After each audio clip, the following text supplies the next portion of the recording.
ناظرین کرام اور سامعین کرام، اللہ تعالیٰ اپنے کلام پاک میں ارشاد فرماتا ہے وَمَن يَتَّقِ اللَّهَ يَجْعَل لَّهُ مِنْ أَمْرِهِ يُسْرًا۔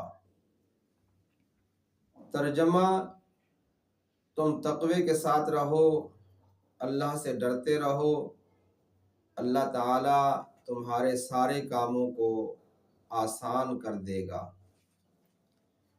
اور اللہ تعالیٰ نے ایک اور مقام پر ارشاد فرمایا وَمَا خَلَقْتُ الْجِنَّ وَالْإِنسَ إِلَّا لِيَعْبُدُونِ۔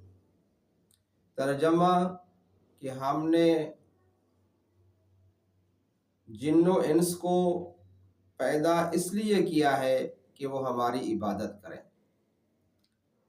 رزق کا مالک جو ہے وہ اللہ ہے، سبب کو اختیار کرنا یہ بھی سنت ہے، لیکن اللہ تعالیٰ اپنے خاص بندوں کو وہاں سے رزق عطا فرماتا ہے جہاں سے اس کا وہم و گمان بھی نہیں ہوتا، جہاں سے وہ سوچ بھی نہیں سکتا۔ اور یہ حقیقت ہے کہ دنیا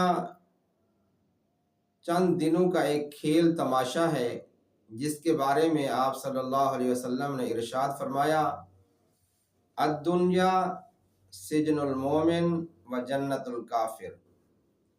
مومن کے لیے دنیا قید خانہ ہے اور کافروں کے لیے جنت ہے۔ اور ایک حدیث مبارکہ کے اندر میں نے پڑھا ہے، مشکوٰۃ شریف کی حدیث ہے، کہ اللہ تعالیٰ جو چھوٹی سی جنت کسی کو دیں گے وہ اس پوری کائنات سے 7 گنا بڑی ہوگی۔ تو ہمیں چاہیے کہ ہم اس مالک کو راضی کرنے کی کوشش کریں۔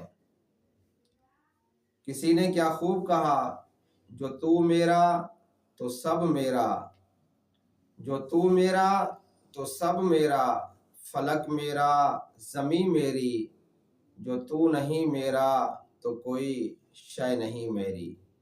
ناظرین کرام، اگر اللہ تعالیٰ دن نہ کرے تو انسان رزق کیسے کما سکتا ہے؟